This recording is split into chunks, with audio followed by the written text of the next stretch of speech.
ایک جاہل سے جاہل مسلمان کو بھی یہ بات سمجھ آنی چاہیے کہ بارش کون برساتا ہے؟ اللہ۔ ڈیوٹی کس کی ہے؟ فرشتوں کی۔ کیا ہم بارش فرشتوں سے مانگیں گے یا اللہ سے؟ تو بات ختم ہوگی۔ جو ڈیوٹیاں لائی ہیں جی بابیاں دیاں، وہ چھڑ دے، ڈیوٹیاں لائی ہیں۔ کدھر مر گئے ہو بابے کہ آج ہزاروں ایکڑ کے اوپر یوٹیوب کی جو ہارڈ ڈسک رکھی ہوئی ہے ان کے اوپر رسول اللہ کے خلاف گستاخانہ ویڈیوز رکھی ہوئی ہیں، بابا کدھر مر گئے؟ نگاہ مار کے کیوں نہیں ڈیلیٹ کرواتے؟ ایک استری خریدنے کے لیے جائے اپنے کپڑے کرنے کے لیے اور اس پہ جعلی مور لگا کے وہ بندہ آپ کو وہ استری دے دے اور آپ کو بعد میں پتہ چل جائے اس نے دھوکہ کیا ہے، تو آپ کیا کہیں گے؟ مفتی صاحب نے فرما دیا استری شریف۔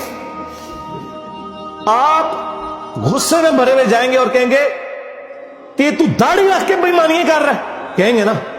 تو یہ داڑھی والے جو مولوی ممبروں پہ چڑھے ہوئے جھوٹ سکھا رہے ہیں آپ کو، ان کو کبھی آپ نے کہا نہیں؟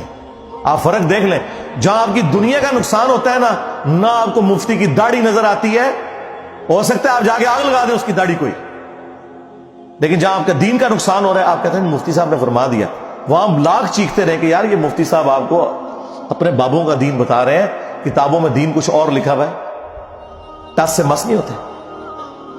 تو یہ قرآن کی توحید کا ٹیسٹ نہیں تھے پاس کر رہے ہیں۔